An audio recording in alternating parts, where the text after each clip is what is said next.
World War One and Two saw tens of millions of soldiers and civilians killed, but other than that, there hasn't really been a world war, so to speak, just many smaller wars with a handful of countries involved. However, there was an almost war, and here's how it happened. The year is 1983, and the Cold War tensions between America and Russia are very high. This is not long after the Cuban Missile Crisis, which is too complicated to fully explain in a 5-minute YouTube video, but basically, Russia threatened to put nuclear weapons on Cuba, and in case you didn't know, Cuba is really close to America, so not great, no.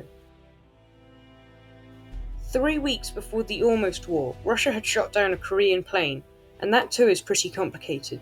But in short, not the best time to have an almost war, especially when both countries had nuclear weapons.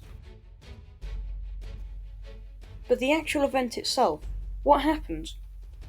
The man who stopped this is Stanislav Petrov, who at the time of the incident was a lieutenant colonel for the Soviet Air Defense Forces. His job was to look out for missiles heading towards Russia, in particular for America, as both countries were not the best of friends. Just after midnight, Petrov is doing a shift in the military bunker near Moscow, and then the Soviet early warning missile prevention satellite showed a ballistic missile heading straight towards Russia, and later showed 4 more heading from America over to Russia. The Soviet protocol stated clearly that an immediate retaliation if any missiles were detected heading towards Russia, but Petrov didn't do this. He thought the computer was wrong. His reasoning was that if America were going to attack Russia, hundreds of missiles would have been used, yet just 5 were spotted. The missiles were out of ground radar's reach, so he was aborting a Russian nuclear launch on instinct and knowledge. Petrov was right, and it was a false alarm. No missiles were ever launched, but if someone else was at the controls, and they did retaliate, there would have almost certainly been a World War III, with nuclear weapons this time.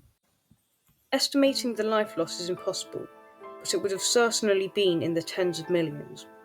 The protocol in the Soviet Union stated to launch a counterattack, which would have crippled the US, and the US would have then done the same to Russia.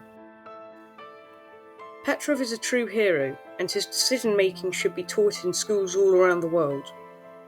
But a Russian officer saving the world isn't what people want to hear. Russia is meant to be the evil country, and people can't accept the fact that thinking like that is too simplistic. Surely Petrov must have been internationally recognised as a real hero. Well, not really, no. He did win a few awards, and with that came some recognition, but he's gone mostly unknown to most people. But back in Russia, Petrov might have got a bit more credit there. Exactly the opposite happened. Initially, he was praised for his decisions and promised rewards which he never received. He was never really honoured in Russia, the country he served and helped save. Maybe this is because Russia got it wrong, and they didn't want to admit that. It was Petrov who was right, and the Russian computers who got it wrong. Petrov was moved to a less important role, and he retired shortly after to look after his wife who was diagnosed with cancer. He later said, "I was made a scapegoat." In interviews after, Petrov said he didn't regard himself as a hero, he was just doing his job.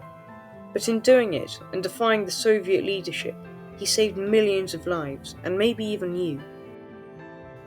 Stanislav Petrov died on the 19th of May 2017, but his death wasn't widely reported until months later.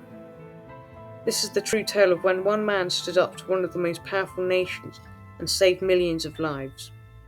It shows how heroes aren't just Americans or Westerners, but there are good people everywhere. Thanks for watching, and while I was researching this lesser-known story, I found it fascinating. I think that it's important for more people to know about this, and if you do too, tell them about this story. I hope you enjoyed the video on the man who saved the world, and I'll be back with another one next Saturday. For now though, goodbye, and thanks for watching.